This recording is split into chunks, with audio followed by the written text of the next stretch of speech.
eu gostaria de conduzir você à terceira e última mensagem da nossa série de mensagens sobre a trilogia da alma, né? A gente tem falado dentro da série Renove-se, e aí deixa eu explicar aqui, talvez você que nos visita nessa noite ainda não assistiu nenhuma mensagem dessa série. Nós temos trabalhado uma série de sentimentos, de emoções, de motivações que têm nos conduzido e como elas precisam ser renovadas pela ação do Espírito Santo de Deus na nossa vida.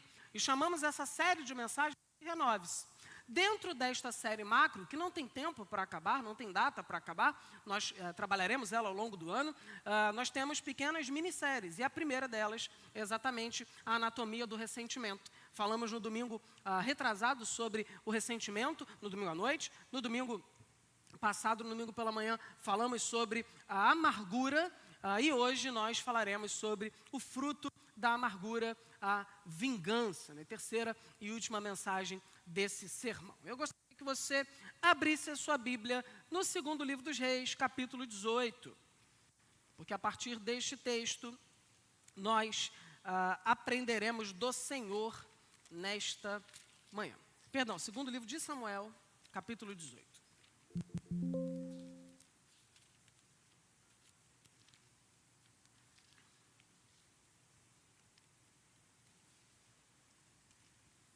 Muito bem, a partir do versículo 1, nós leremos até o versículo 18, né? Primeira parte toda do capítulo 18 de 2 Samuel 18. Então, 2 Samuel, capítulo 18, a partir do verso. Caso você não tenha uma Bíblia, alguém que está perto de você certamente irá compartilhar com você o texto. Procure aí ver se alguém não tem Bíblia, mas de qualquer forma nós também projetaremos aqui no telão. Assim diz a Sagrada Escritura: Davi passou em revista o exército e nomeou comandantes de batalhões de 1.000 e de 100. Depois dividiu o exército em 3 companhias, uma sob o comando de Joabe, outra sob o comando de Abisai, irmão de Joabe, filho de Zeruia, e outra sob o comando de Itai, o giteu. E disse então o rei ao exército: eu também marcharei com vocês. Mas os homens disseram: não faças isso. Se tivermos que fugir, eles não se preocuparão conosco. E mesmo que metade de nós morra em batalha, eles não se importarão. Tu, porém, vales por 10.000 de nós. Melhor será que fiques na cidade e dali nos dês apoio. O rei respondeu: farei o que acharem melhor. O rei ficou junto à porta, enquanto os soldados marchavam, saindo em unidades de 100 e de 1.000. O rei ordenou a Joabe, e a Abisai, e a Itai: por amor a mim, tratem bem o jovem Absalão. E todo o exército ouviu quando o rei deu essa ordem sobre Absalão a cada um dos seus comandantes. E o exército saiu do campo para enfrentar Israel, e a batalha aconteceu na floresta de Efraim, onde o exército de Israel foi derrotado pelos soldados de Davi. Houve grande matança naquele dia, elevando-se o número de mortos a 20.000. E a batalha espalhou-se por toda a região. E, naquele dia, a floresta matou mais do que a espada. Durante a batalha, Absalão, montado em sua mula, encontrou-se com os soldados de Davi. Passando a mula debaixo dos galhos de uma grande árvore, Absalão ficou preso nos galhos pela cabeça, em algumas versões, pelos cabelos. Ficou pendurado entre o céu e a terra, e a mula prosseguiu. Um homem viu e informou a Joabe: acabei de ver Absalão pendurado em uma grande árvore. Você o viu? Perguntou Joabe ao homem. E por que não o matou ali mesmo? Eu teria dado a você 10 peças de prata e um cinturão de guerreiro. Mas o homem respondeu: mesmo que fossem pesadas e colocadas em minhas mãos 1.000 peças de prata, eu não levantaria a mão contra o filho do rei. Ouvimos o rei ordenar a ti, a Abisai e a Itai: protejam por amor de mim o jovem Absalão. Por outro lado, se eu tivesse atentado traiçoeiramente contra a vida dele, o rei ficaria sabendo, pois não se pode esconder nada dele, e tu mesmo ficarias contra mim. E Joabe disse: não vou perder mais tempo com você. Então pegou 3 dardos e com ele traspassou o coração de Absalão, quando ele ainda estava vivo na árvore. E 10 dos escudeiros de Joabe cercaram Absalão e acabaram de matá-lo. A seguir, Joabe tocou a trombeta para que o exército parasse de perseguir Israel. E assim, deteve o exército. Retiraram o corpo de Absalão e jogaram-no num grande fosso na floresta. e fizeram um grande monte de pedras sobre ele. Enquanto isso, todos os israelitas fugiam para casa. Quando em vida, Absalão tinha levantado um monumento para si, mesmo no Vale do Rei, dizendo: não tenho nenhum filho para preservar minha memória. Por isso, deu à coluna o seu próprio nome, e chama-se ainda hoje Monumento de Absalão. Até aí. Vamos orar? Senhor, muito obrigado por sua bendita palavra. Te louvamos, ó Pai, pelo privilégio que temos de ouvi-la, de refletir sobre ela, e pela convicção do nosso coração, de que o Senhor mandou esta palavra para que ela produza em nós transformação e mudanças necessárias, para que nós possamos nos tornar cada vez mais a imagem de Jesus, teu Filho, nosso Senhor e Salvador. E para que nós possamos te servir mais e melhor, com os nossos corações renovados pela ação do Espírito Santo de Deus, nos purificando, Senhor, de todo ressentimento, de toda amargura e de todo desejo de vingança. É essa a oração que fazemos no nome de Jesus, e o povo de Deus diz: amém. Amados irmãos, esse texto é um texto maravilhoso, repleto de pérolas de significado. Eu particularmente, é lugar comum falar do Antigo Testamento, né? Eu gosto muito.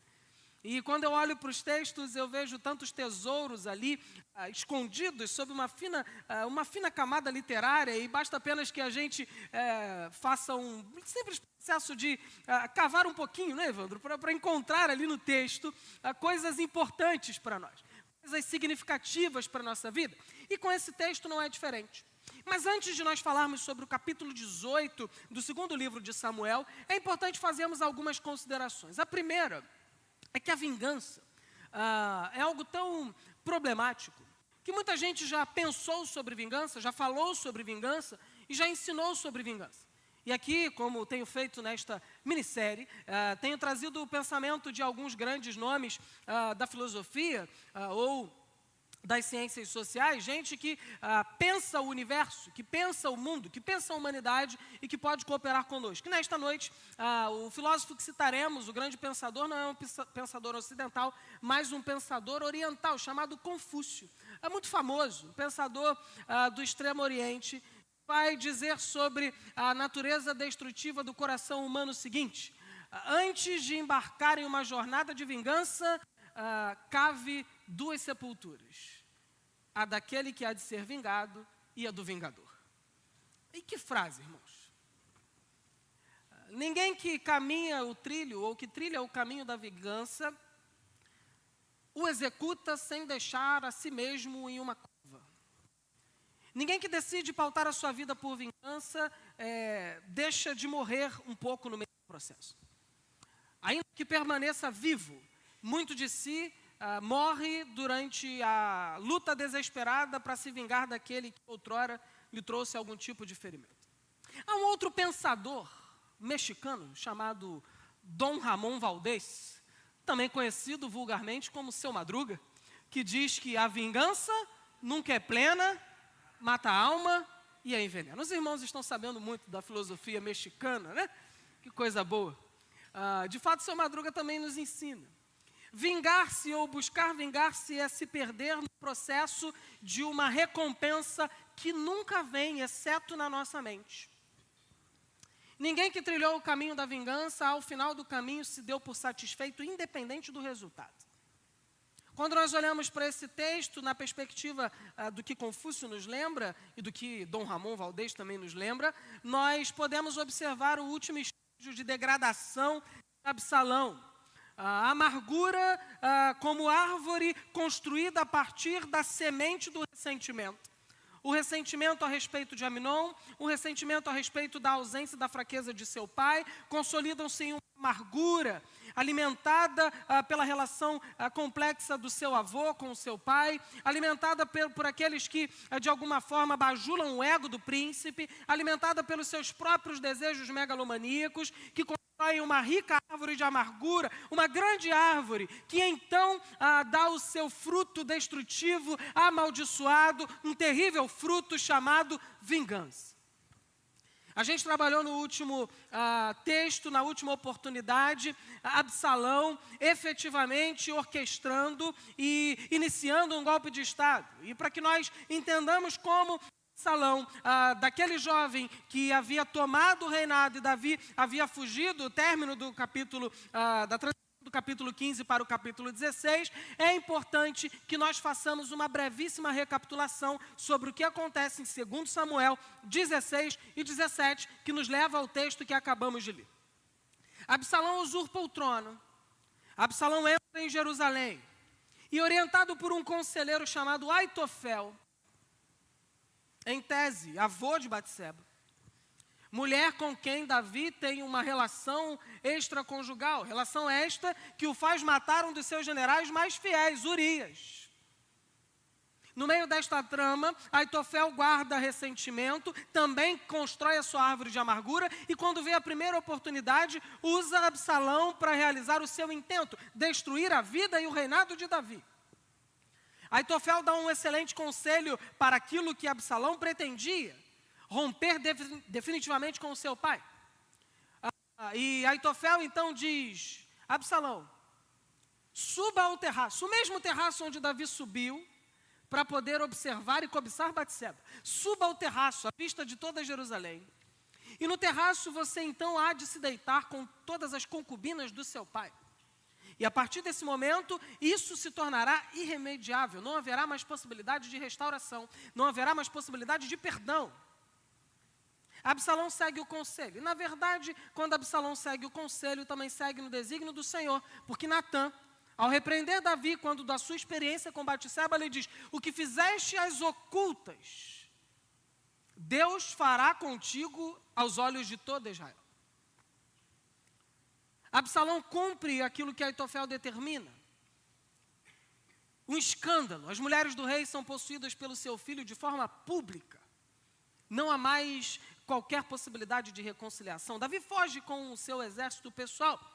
Davi foge com os seus exércitos ou com os seus soldados e vai para o interior de Israel, vai para a região de Efraim.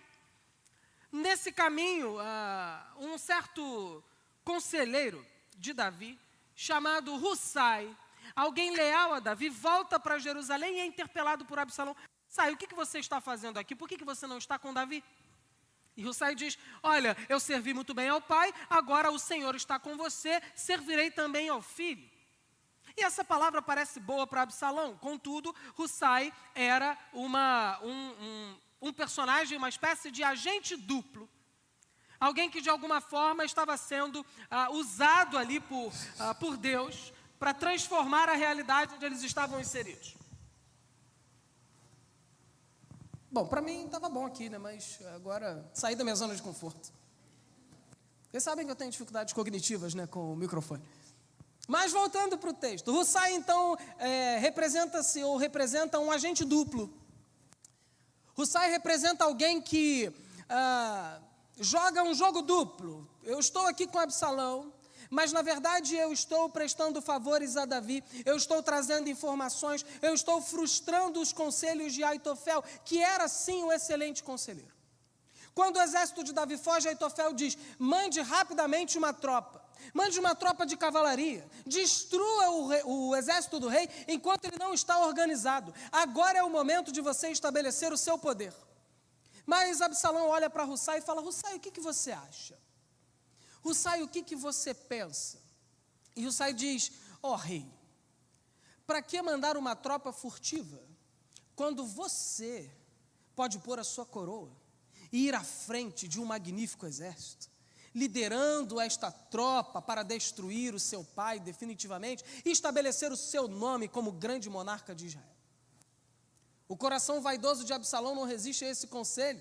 Então ele prepara um exército e dá o tempo necessário de Davi reorganizar as suas tropas e estabelecer uma linha de defesa nas florestas de Efraim. O exército de Davi era um exército experiente.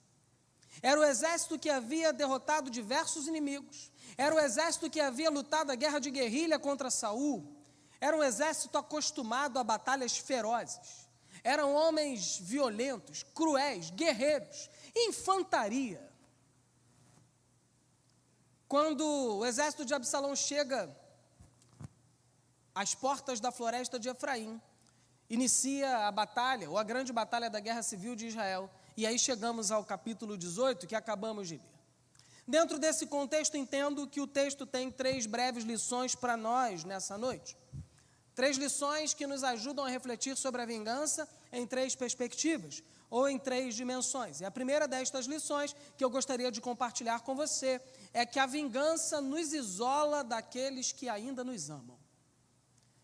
Versículo 5 do capítulo 18, o autor bíblico vai dizer o seguinte: o rei ordenou a Joabe, a Abisai e a Itai: por amor a mim, tratem bem o jovem Absalão. O rei foi ofendido, humilhado, usurpado. O rei foi, de alguma forma, escorraçado da cidade pelo seu próprio filho. E a sua primeira reação não é a de exigir uma justiça retributiva, mas é a de manifestar amor e misericórdia para com aquele que o perseguia. A grande tragédia, a primeira grande tragédia da vingança, irmãos, é que ela cria uma narrativa delirante na mente do vingador. Quando nós somos dominados pelo desejo de vingança, a gente não consegue mais olhar a realidade, a não ser pela lente do ressentimento que já moldou a nossa visão sobre outras pessoas. Absalão marcha para a guerra, acreditando pia e definitivamente que precisava destruir um monstro, quando na verdade estava marchando por um pai que, apesar de todas as suas falhas, ainda demonstrava amor para com ele. Um pai cujo coração ainda sangrava de amor para com seu filho. Alguém que ainda nutria um sentimento por ele. A vingança sempre nos levará a um caminho de ilusão, a partir do isolamento. Dentro dessa perspectiva, a vingança fecha os nossos olhos para compreendermos, observarmos e experimentarmos a graça de Deus. Davi era um pai falho, Davi era alguém com muitas dificuldades, Davi era um homem com muitos problemas de caráter, Davi era alguém que, apesar disso tudo, era reputado por Deus como um homem segundo o seu próprio coração. Contudo, esse Davi, que falhou muito, e falhou muitíssimo na criação dos seus filhos, no momento oportuno, manifesta graça e misericórdia para com aquele que o persegue. A expressão em hebraico, a palavrinha at, que significa cuidado. Imagina isso, irmão, uma guerra civil, um usurpador no trono, e o rei, deposto injustamente, diz: olha, quando vocês o pegarem, tenham cuidado, tratem ele com carinho. Tratem ele como se fosse uma coisa muito frágil. Quando nós somos conduzidos pela vingança, nós perdemos a capacidade de perceber que a graça ainda permanece disponível. O vingador, ou aquele que entende-se no direito de ser vingado, constrói muros tão altos para se defender de futuras ofensas, constrói muros tão altos para se defender de futuras feridas, que não consegue olhar pelo outro lado do muro que tem gente que o ama e se importa com ele. Certa vez eu vi um vídeo na internet de um veterinário cuidando de um animalzinho que havia sofrido muitos maus tratos. E é muito curioso, assim, toda vez que ele tentava pôr a mão no bichinho, o bichinho avançava, porque todo o contato com o humano que aquele animal havia experimentado, um cachorro, era violência. E é muito curioso, porque ele pega um alimento e ele fica sentado ao lado do cachorro comendo o alimento, como se não acontecesse nada. Isso vai despertando a curiosidade. E aos pouquinhos o cachorrinho vai se aproximando, e aí ele tenta dar a mão, e aí o cachorro rosna, e ele volta a fazer aquilo que ele estava fazendo, comer o que ele estava comendo. E depois de alguns segundos, poucos minutos, o animalzinho chega perto e ele dá um pedaço. E ao final dessa tratativa ali entre o veterinário e o animal já aceita receber um pouco de carinho e ele começa um processo de reabilitação daquele bichinho que sofreu maus tratos. Muitas vezes nós nos comportamos assim. Nós fomos feridos por alguém nos machucou, alguém nos decepcionou, alguém deixou na nossa alma uma ferida muito profunda. E nós passamos então a seguinte perspectiva: eu nunca mais vou permitir que alguém me machuque. E para isso eu preciso me fechar e me isolar, e eu nunca mais vou me entregar emocionalmente para mais nenhuma relação. E a gente que é amargurada se fecha em si mesmo. É gente que, decepcionada, muitas vezes não apenas se fecha em si mesmo, mas resolve estabelecer um caminho de reparação ou de vingança para com aquele que o feriu. Tem gente que, apesar das nossas feridas da alma, quer o nosso bem. E se nós desenvolvermos uma perspectiva pautada na vingança, nós jamais experimentaremos aqueles que desejam apenas a nossa restauração. Tem gente que quer cuidar de você, meu irmão. Tem gente que Deus está plantando na sua vida para ser bênção na sua história. Mas porque você foi muito ferido por alguém, talvez você não consiga olhar para além de uma leitura vingativa da vida. Talvez você tenha sofrido algum tipo de abuso, algum tipo de violência, talvez você tenha sofrido algum tipo de ferida emocional ou até mesmo física, e isso tem impedido você de abrir o seu coração para receber a graça de Deus que quer ser manifesta através da vida de gente. Como que Deus manifesta a graça sobre nós, pastor? Através dos anjos? Não, através de gente, pessoas. Deus prova o seu amor para conosco através de pessoas. Não vai aparecer um anjo para você dizendo assim, você é muito amado, me dá um abraço. Isso não vai acontecer. Se acontecer, você me conta que é um negócio extraordinário. E se acontecer com você, eu vou querer que aconteça comigo também. Mas não acontece. Muitas vezes Deus usa a boca de gente. É gente que vai te dar um abraço, é gente que vai te dar uma palavra, é gente que vai cuidar de você, é gente que vai orar por você. Se você não estiver aberto a receber a graça de Deus manifestada através de pessoas, você vai viver isolado nesses muros e vai acreditar que você precisa se vingar de todos aqueles que fizeram mal a você. Dentro dessa perspectiva, o texto se desenvolve, e aí nós chegamos a uma segunda perspectiva do texto. Uma vez que o meu olhar é um olhar de vingança, eu sempre travo guerras absolutamente desnecessárias. Tem gente que está guerreando o tempo todo, e às vezes guerreia sozinho, né? Luta sozinho. O nosso gato, o Olaf, ele às vezes luta com as almofadas, né? É uma batalha feroz. Ele pega uma almofada e começa a arranhar a almofada, morder. Está lutando sozinho. É o cachorro correndo atrás do rabo, já viu? Está correndo ali, nunca pega, né? Às vezes a gente vive assim. É como o cachorro correndo atrás da roda. Aí você para, ele... E agora? Eu nunca cheguei nessa parte, o que eu faço?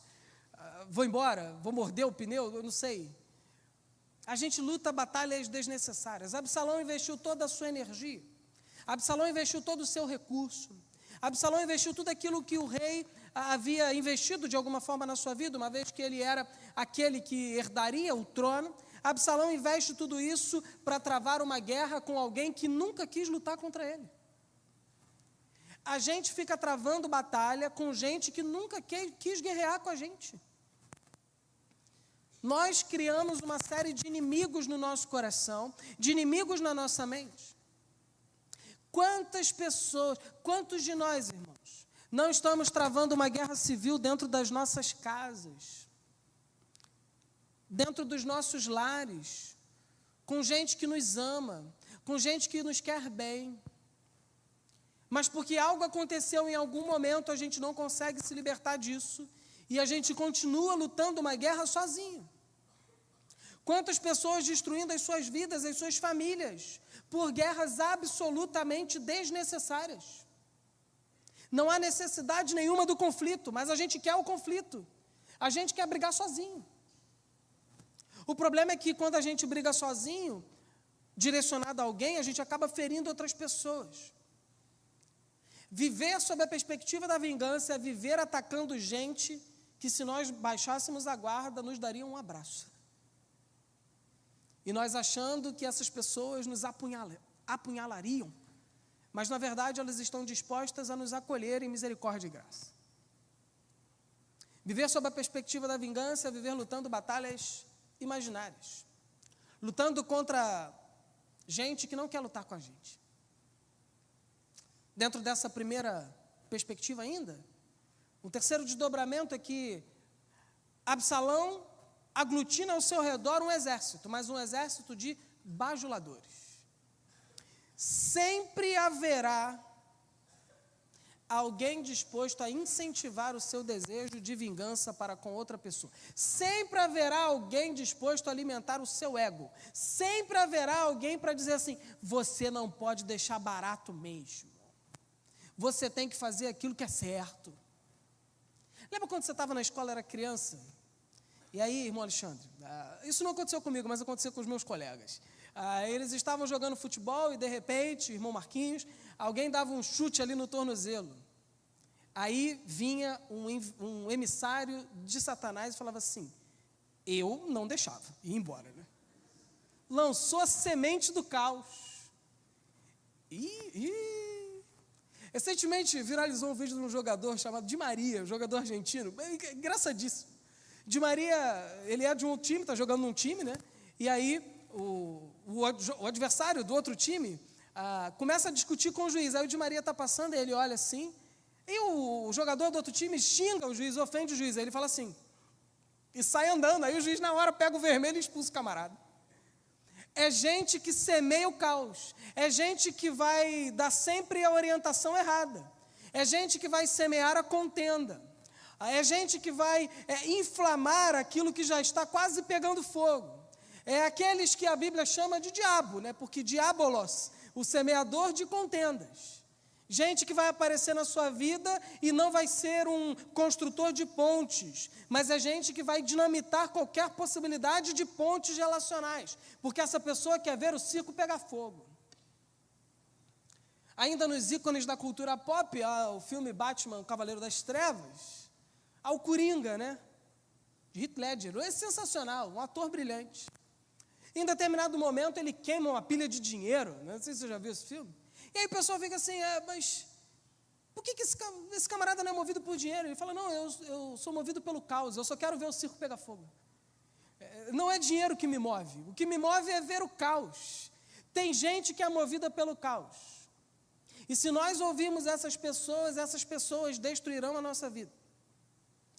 Quem vive de vingança, muitas vezes não suporta conselheiros pacíficos, mas procura gente para validar aquilo que já está no seu coração. Gente que valida o seu ódio, gente que valida o seu ressentimento. E todo mundo caminhando junto para as florestas de Efraim. Todos caminhando juntos para a destruição. Todos os oficiais de Absalão caminhando juntamente com ele para a destruição. Curiosamente, há um detalhe nesses textos, que quando Aitofel percebe que o conselho de Hussai o vence, o texto bíblico diz que ele sai e vai se enforcar, porque ele sabia que o caminho trilhado por Absalão levaria à morte. Então eu vou antecipar o processo. E ele se enforca. Quando nós damos ouvido às vozes que disseminam o ódio, o rancor, o ressentimento, a amargura, a vingança, nós estamos trilhando um caminho de morte. Meus irmãos, não ceda à vingança, não prove o terrível fruto da vingança, porque a vingança vai isolar você, e esse isolamento não será das pessoas ruins, mas será um isolamento das pessoas que te amam e que de alguma forma querem ajudar você e fazer algo bom por sua vida. Segundo ponto do texto, são apenas 3 e prometo ser breve. A vingança nos isola, mas a vingança também nos aprisiona.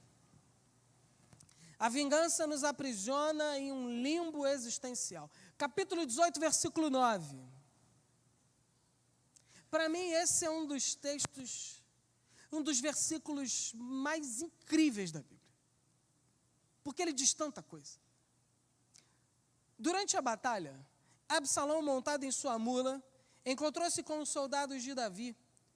Passando a mula debaixo dos galhos de uma grande árvore, Absalão ficou preso nos galhos pelos cabelos ou pela cabeça. Pendurado entre o céu e a terra, e a mula prosseguiu. Que versículo espetacular! Esse versículo nos diz muitas coisas. E esse é um dos quadros mais simbólicos da natureza e da vida de Absalão. Você deve lembrar, na última mensagem, que nós falamos sobre os cabelos de Absalão, né? Inclusive, eu preciso fazer aqui uma consideração. Fui procurado por um grupo de irmãos dessa igreja, desprovidos de cabelos, representados ali pelo irmão Juvenal. que falaram, pastor, nós estamos chateados porque nós não nos sentimos representados na sua mensagem. Eu falei, fique tranquilo, em breve pregarei sobre Eliseu na experiência com as ursas e os irmãos serão também representados. Muito bem, né, Marquinhos? Graças a Deus. Absalão era conhecido pelos seus ricos cabelos. E nós falamos que os cabelos eram um símbolo de autoridade, de poder, um símbolo de beleza no mundo antigo. E os seus cabelos, os cabelos de Absalão, que eram enormes, as suas madeixas, que causavam muito orgulho. O motivo do seu orgulho, o motivo da sua vaidade, é exatamente o maior motivo do seu orgulho que o diabo usa para prendê-lo num limbo existencial, exatamente entre o céu e a terra. O limbo dentro da mitologia religiosa é a ideia de um lugar que não é nem céu nem terra. É um lugar onde você fica ali esperando uma espécie de purificação. E após um determinado período, você é deslocado para outro lugar. O limbo existencial é o lugar nenhum, irmãos, é o lugar de nada. É um Lodebar da vida, é um lugar nenhum. Ser conduzido pela vingança é ficar em lugar nenhum. É ficar preso pelo nosso ego, é ficar preso pela nossa vaidade. Aquilo em que nós mais confiávamos é o que vai nos aprisionar em lugar nenhum. Os cabelos de Absalão emaranharam-se com os galhos das densas florestas de Efraim. E o texto diz que Absalão fica preso no limbo em lugar nenhum. E a vingança nos paralisa. Qual é o lugar nenhum? O lugar nenhum é a ambiência entre o céu e a terra. Porque Absalão nem está na terra, ou seja, não está conectado com a realidade. Absalão viu uma realidade que só ele enxergava, a necessidade de usurpar o trono do pai. Absalão enxergava o mundo como apenas ele imaginava. Lembra do Fantástico Mundo de Bob? Um garotinho que ouvia as histórias, ouvia as coisas e criava uma narrativa imaginária. E montava no seu triciclo e ia viajando por universos.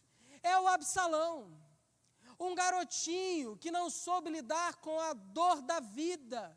E por isso cria uma narrativa imaginária, onde o mundo lhe deve um monte de coisas, onde o seu pai lhe deve um monte de coisas, onde todas as pessoas lhe devem um monte de coisas, e por isso não consegue se conectar com a realidade. Meus irmãos, a vida é dura. A gente chora, a gente sofre, as pessoas nos ferem, nos maltratam, nos traem. É a vida.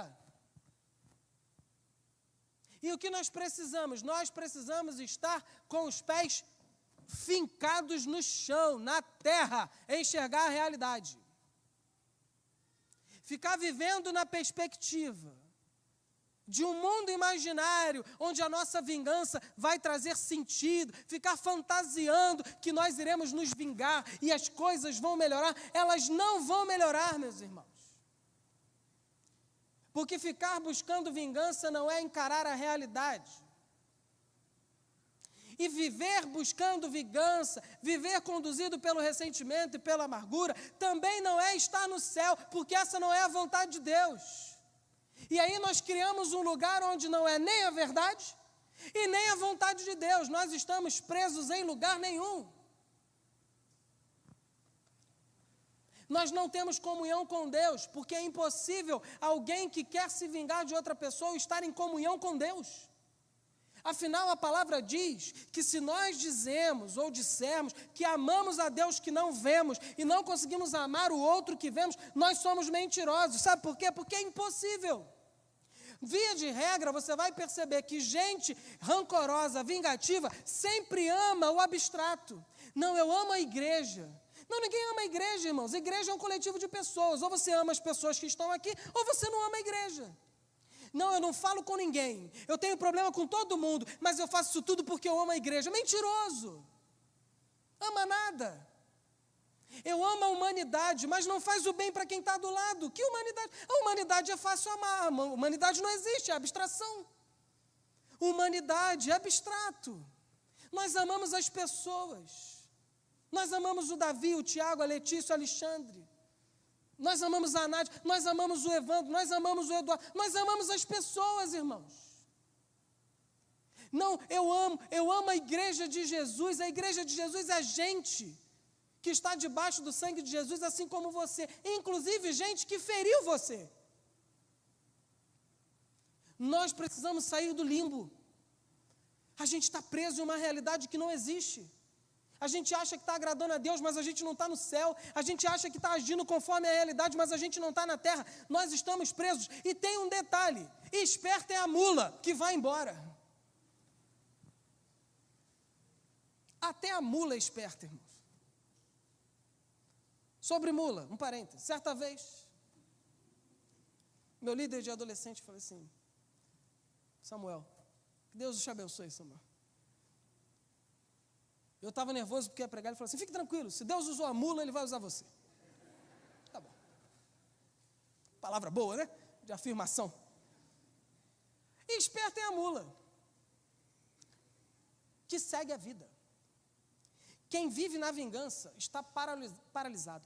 E paralisado de uma forma excruciante, torturante. Porque até a mula segue a vida. E o camarada está parado entre o céu e a terra. Parado, aprisionado. Às vezes nós nutrimos sentimento de vingança por alguém que é igual a mula, já foi embora. Já está lá na frente.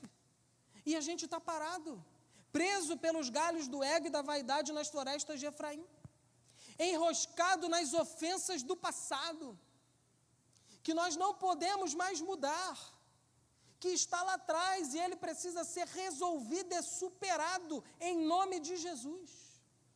Porque passado não resolvido nos aprisiona, irmãos. Se nós não resolvermos, nós ficaremos presos, vinculados como Absalão, no lugar nenhum entre o céu e a terra. E esse lugar é o lugar de vulnerabilidade. Viver sob a égide da vingança é viver uma vida de vulnerabilidade no inimigo. Versículo 14, ou para com o inimigo.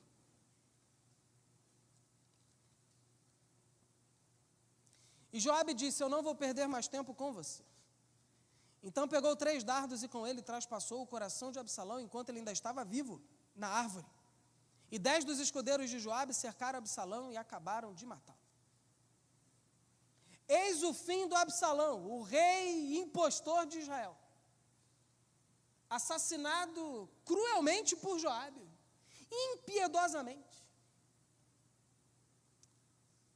Há uma ordem de misericórdia do rei. Tenha misericórdia. Joabe, nesse texto, de certa forma, representa o diabo e a sua relação conosco. Se nós estivermos vulneráveis, não haverá misericórdia, irmãos. O inimigo irá destruir a nossa vida. Se você for conduzido por sentimentos como ressentimento, amargura e vingança, esses sentimentos deixarão você isolado, e isolado você estará vulnerável, e o diabo não pestanejará para destruir a sua vida, a sua família, o seu casamento, o seu ministério. 3 dardos são lançados impiedosamente contra Absalão. Joabe viu esse menino crescer. Joabe foi lá buscar Absalão, lá no estrangeiro. Joabe orquestra a reconciliação de Absalão com o seu pai. Joabe tem um campo de cevada queimado por Absalão e ainda assim não leva isso em conta e o leva ao rei. Mas quando Absalão está vulnerável, Joabe não pensa nem uma vez antes de exterminá-lo rapidamente. Não é porque você ganhou alguns afagos do inimigo que ele vai ter piedade de você no momento de vulnerabilidade. Aliás, é isso que o pecado faz com a gente. Ele vai nos dando corda, né? Vai jogando migalha. E a gente vai, igual o passarinho, atrás das migalhas, no caminho do alçapão.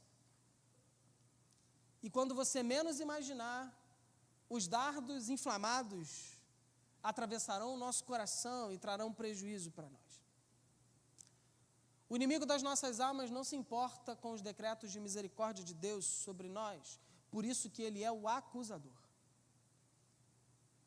Claro que nós não estamos falando de uma morte literal, não no nosso contexto, embora fora no contexto de Absalão, mas nós estamos falando da morte dos sentimentos, da morte das emoções, da morte dos ministérios, da morte dos dons, dos talentos, da vocação, porque nós estamos conduzidos por sentimentos que deveríamos abandonar. Porque a vingança nos deixou suspensos, a vingança nos deixou paralisados. A vingança nos deixou em lugar nenhum. E é curioso porque Joabe não precisa de esforço. Joabe não se esforça. Porque Absalão havia, de certa forma, se enforcado no seu próprio ressentimento. Ele está ali pronto, esperando para receber o dardo. Muitas vezes o diabo apenas finalizará um processo de destruição que nós mesmos gestamos no nosso coração. Como nós, de certa forma, iniciamos essa série, indiretamente na experiência de Aminon. É o desejo do nosso coração que uma vez gestado, uma vez concebido e gestado, dá luz ao pecado. E o pecado, tendo sido consumado, produz a morte. Terceiro e último ponto, para nós encerrarmos. A vingança nos isola. A vingança nos aprisiona.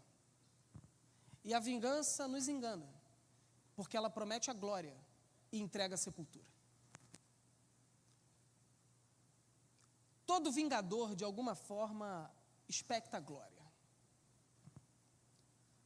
Todo vingador se sente injustiçado. E a promessa do ressentimento é, se você nutrir o sentimento, ou se você me nutrir no seu coração, nós chegaremos a um ponto onde nós repararemos tudo isso do nosso jeito. E aí a sua dignidade será devolvida. A sua glória será, de alguma forma, estabelecida. E o texto desmascara essa mentira. Primeiro porque, após a morte de Absalão, há um detalhe do autor bíblico, e ele diz que há um falso monumento ao ego de Absalão. Versículo 17 vai dizer: retiraram o corpo de Absalão e jogaram-no num grande fosso na floresta, e fizeram um monte de pedras sobre ele. Príncipe de Israel, futuro rei de Israel, em algum momento autoproclamado rei, vingador da justiça perpetrada por Davi, seu pai, termina sua vida numa cova rasa nos fundos da floresta de Efraim, num monturo de pedras. A vingança é um desejo ou um sentimento profundamente narcisístico. Ele está olhando apenas para nós mesmos no reflexo do espelho da nossa existência. Porque o sentimento que nos conduz à vingança é: não podem fazer isso comigo e sair impunes. Vingança é vaidade.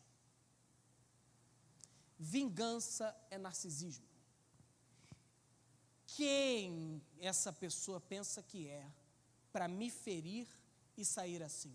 De jeito nenhum. A mim ninguém faz isso. Eu vou me vingar do outro. O vingador gasta a vida inteira esculpindo monumentos emocionais para dar razão a si mesmo. É o Absalão que monta um monumento. Já que eu não tenho filho para me deixar um legado, o texto bíblico diz que ele tem uma menina apenas. Já que eu não tenho filho homem para deixar o meu legado, conforme o costume bíblico, eu vou erigir um monumento a mim mesmo. Eu me amo e eu não posso mais viver sem mim. Absalão. O monumento da vaidade.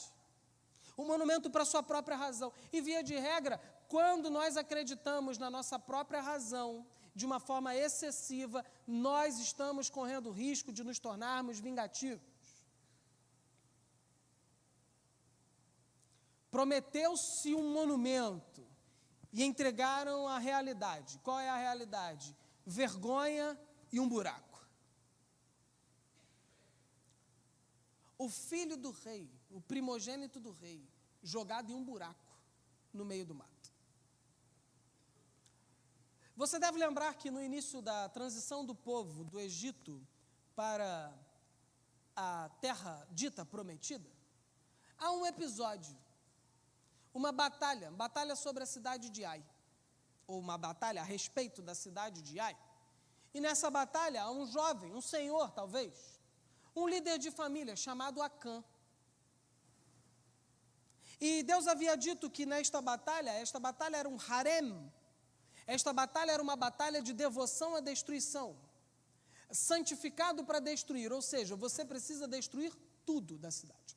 Não pode sobrar absolutamente nada. Vocês já tiveram despojos em Jericó de alguma forma. O texto bíblico diz que prata e ouro são levados para o templo. Mas em Ai não, em Ai vocês vão queimar essa cidade até o fim. Vocês vão destruir, em Jericó vocês vão destruir essa cidade até o fim. Em Ai é a punição. Vocês vão destruir essa cidade até o fim. Tudo é devotado ao Senhor, é um harém. E ali naquela experiência da conquista de Jericó, onde eles são punidos em Ai pela desobediência, há um jovem chamado Acã, alguém chamado Acã, e esse alguém resolve roubar para si um utensílio de prata e uma capa babilônica. E o texto diz que ele guarda aquilo na sua casa e aparentemente está tudo bem. Então o povo é derrotado em Ai e alguém descobre, houve pecado. Ai não conseguiria nos derrotar, é uma pequena fortificação. Há algo de errado, e Deus revela, olha, há pecado no meio do povo. E aí fazem a busca, e na busca encontram na casa de Acã. E por causa do pecado de Acã, ele e toda a sua família são assassinados, exterminados do povo. Porque eles se tornaram malditos diante de Deus, se tornaram objeto de desonra diante de Deus. E qual é a manifestação pública de que eles são objetos de desonra? Eles são apedrejados. O que acontece com Absalão não é um enterro. O que acontece com Absalão é jogam-no no buraco e o apedrejam morto. O que era para ser um monumento de honra ao seu nome, se estabelece como um monumento à desonra da vida que ele teve, uma vez que a sua vida foi pautada e conduzida pela vingança. Vingança não vai te levar à coroa. Vingança vai te levar à maldição. Vingança vai te levar ao buraco e a um apedrejamento, ou seja, ao símbolo de maldição. Terceira e última perspectiva, nesse último ponto, para concluirmos efetivamente. Absalão, além de ser envergonhado e desonrado, é esquecido. Absalão constrói o monumento porque não tinha um filho para levar o seu nome adiante. Mas os comentaristas bíblicos dizem que Absalão ainda era muito jovem. E possivelmente, se não tivesse pautado a sua vida pelo desejo de vingança, Deus poderia ter lhe concedido filhos. No mundo antigo, não ter filhos é apagar a sua memória. Ao morrer, sua família, seu nome, sua história acabam com você. Absalão queria um legado e por causa da vingança, seu nome não foi lembrado como o grande e belo príncipe de Israel, como o glorioso filho de Davi, mas como sinônimo de traição, de rebeldia e de tragédia. A vingança corrói exatamente aquilo que ela promete devolver. Nossa identidade, nossa integridade e o nosso valor. Não seja consumido e conduzido pela vingança. O texto termina de forma muito triste. Versículo 33. Não lemos, mas leremos agora. Ao final disso tudo, a informação chega a Davi. E a reação de Davi ao final do texto é: então o rei abalado subiu ao quarto que ficava em cima da porta, por cima da porta, e chorou. Foi subindo e clamando: ah, meu filho Absalão, meu filho Absalão, quem me dera ter morrido em seu lugar, Absalão. Ah, Absalão, meu filho.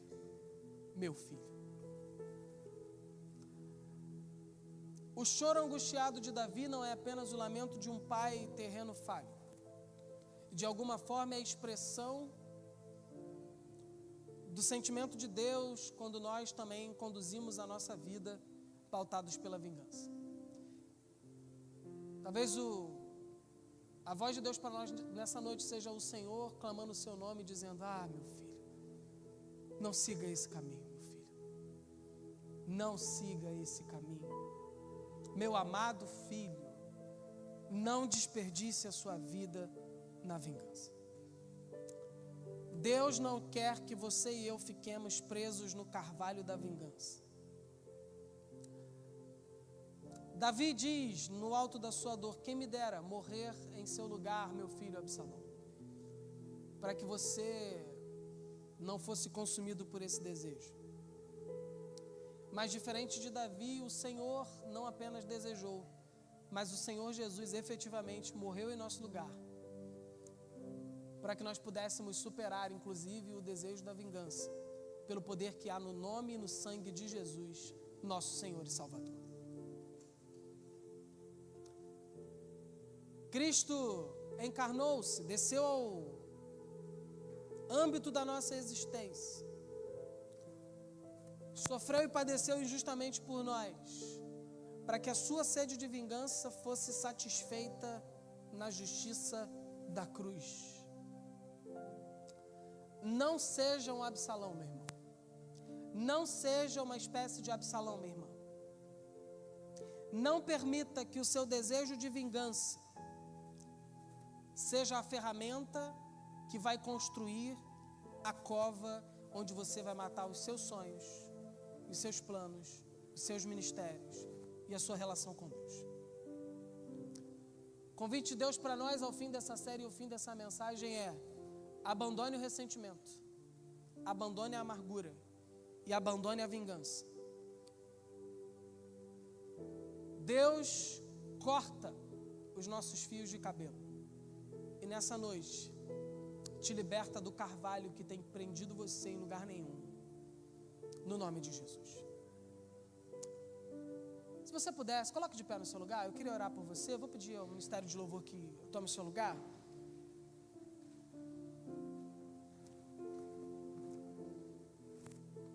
O texto bíblico diz que Davi prefere fugir ao enfrentar Absalão. A Bíblia diz que nós éramos inimigos de Deus e Deus preferiu morrer para que nós não precisássemos contender com Ele. Jesus quer restaurar a sua vida nesta noite. Hoje é uma noite de transformação para a sua história. Basta que você creia e se posicione ao lado de Jesus. Nós vamos cantar uma canção e durante essa canção você pode tirar esse momento para orar, para refletir em tudo aquilo que foi dito e colocar a sua vida diante de Deus, seus sentimentos, suas motivações, para que o Senhor de alguma forma trabalhe naquilo que é necessário em você. Feche seus olhos, faça dessa canção a sua oração nesse momento.